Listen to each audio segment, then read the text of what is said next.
Welcome to our show, Understanding Celtic Art, Past and Present, Part 2 of 2. After a period of decline, the Celtic Revival of the 19th and 20th centuries saw a resurgence of interest in Celtic culture through several movements across many fields in northwest European countries. The revival was especially significant in Ireland, where it was frequently referred to as the Irish Revival. This revival of interest in Celtic visual art followed a renewed interest in Celtic literature. By the 1840s, the replication of Celtic brooches and other metalwork had become popular in a number of places, including Dublin, Edinburgh, and London. The discovery of the Tara brooch and Ardagh chalice in Ireland in 1850 and 1868, respectively, inspired replicas of Celtic jewellery during that period. The Tara brooch, which was made of silver and elaborately decorated in the Latin style, was exhibited internationally over the following 2 decades. It's said that Her Majesty Queen Victoria loved the brooch so much that she gave replicas of it as gifts. By the turn of the 20th century, the Celtic Revival had made its way to Chicago, USA, which had a large Irish-American population. There, neo-Celtic patterns appeared in architecture, in the decorative arts, and in book designs. Prominent examples include the rich ornamental style of architect Louis Sullivan, who merged complex new Celtic motifs with stylized natural forms, and the stained-glass windows in Old St. Patrick's Church, which were designed by Thomas A. O'Shaughnessy. Celtic interlace designs and the Latin plastic style had an influence on the Art Nouveau decorative design, especially in the works of designers such as Archibald Knox. It is estimated that Knox produced more than 5,000 designs for the high-end department store Liberty & Co. By the 1980s, a new Celtic revival had begun and has since become a global phenomenon, reaching well beyond Old World Celtic countries. Interest in Celtic art continued to grow throughout the 1990s, supported by many exhibitions in famous museums and a surge of books published on the topic.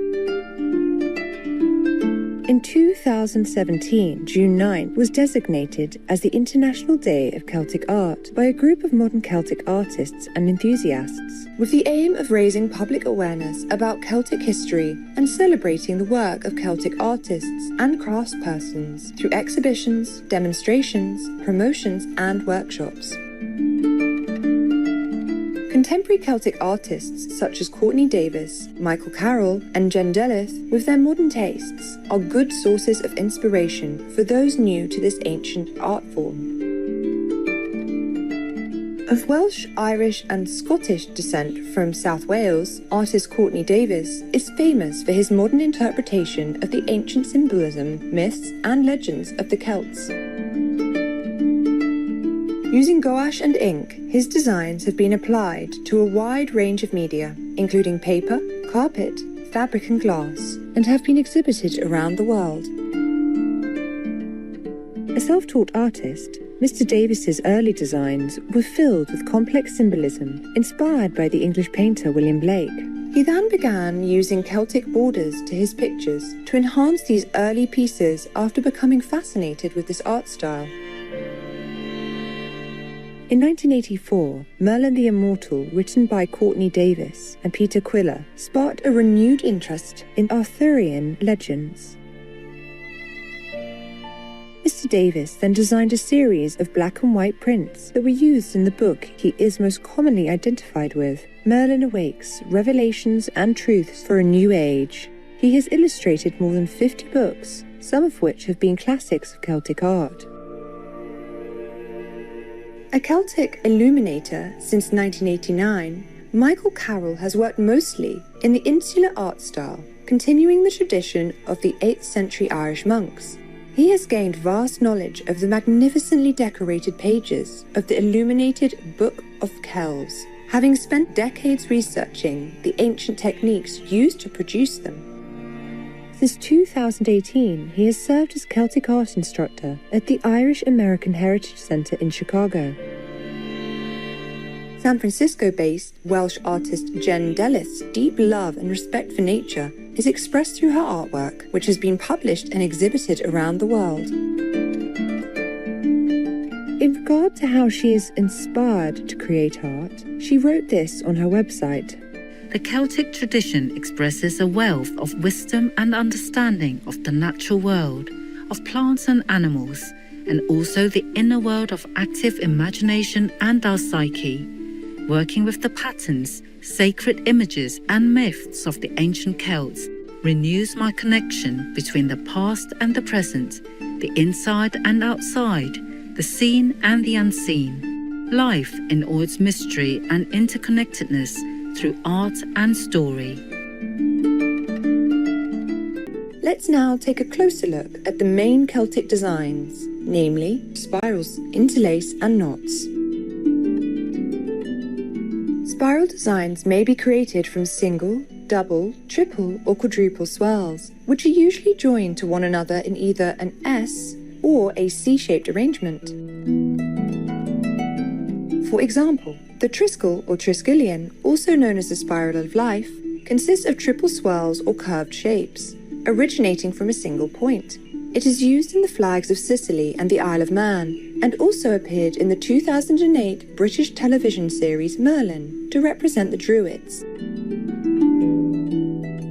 It has diverse meanings such as the cycle of life, death and rebirth, the Christian Trinity of the Father, the Son and the Holy Spirit, as well as the three components of time, the past, present and future.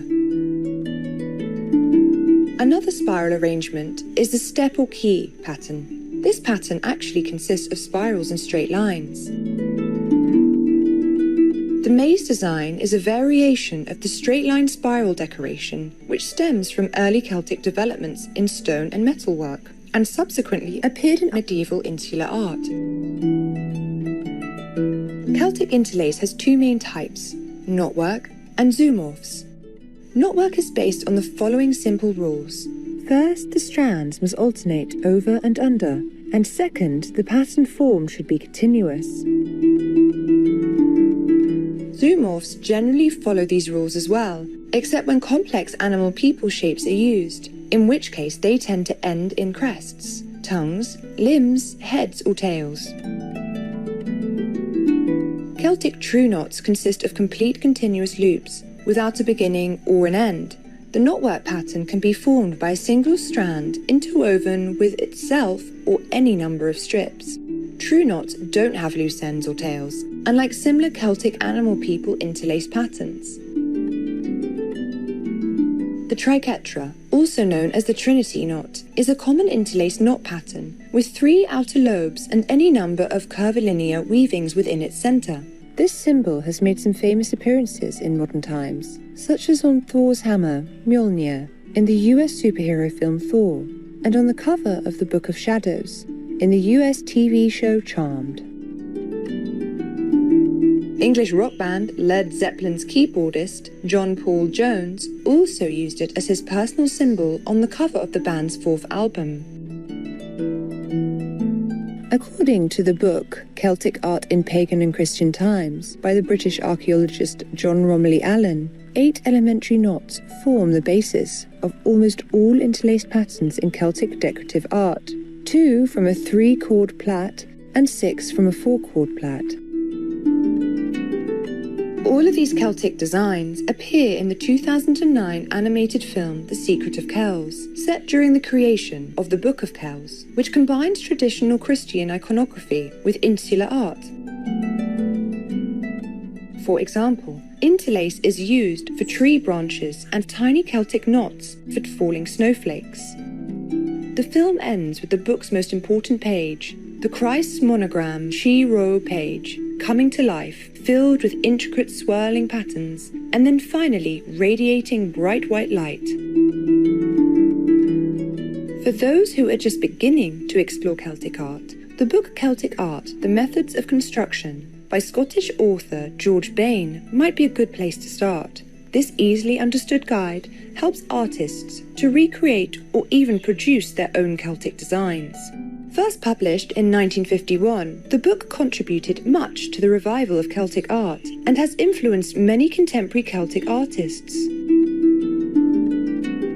An influential figure of modern Celtic design, George Bain, was the first person to deconstruct and analyse the complex designs of Pictish jewellery, sculpture and metalwork, and in early Christian illuminated manuscripts. With the advent of the COVID-19 pandemic and its social as well as economic impacts adversely affecting many people's mental health, art therapy, such as colouring, can help to overcome the challenges involved with long periods of isolation. A study published in Art Therapy, Journal of the American Art Therapy Association, found that colouring complex geometric designs, such as the intricate Celtic symbols and patterns, can help to reduce levels of anxiety. As Celtic colouring books are becoming more popular, the ancient Celtic art continues to positively influence and enrich people's hearts and minds in this modern time. No to heaven, 'cause the suffering of others doesn't concern you, does it? Knowledgeable viewers, thank you for your company today during Understanding Celtic Art, Past and Present, Part 2 of 2.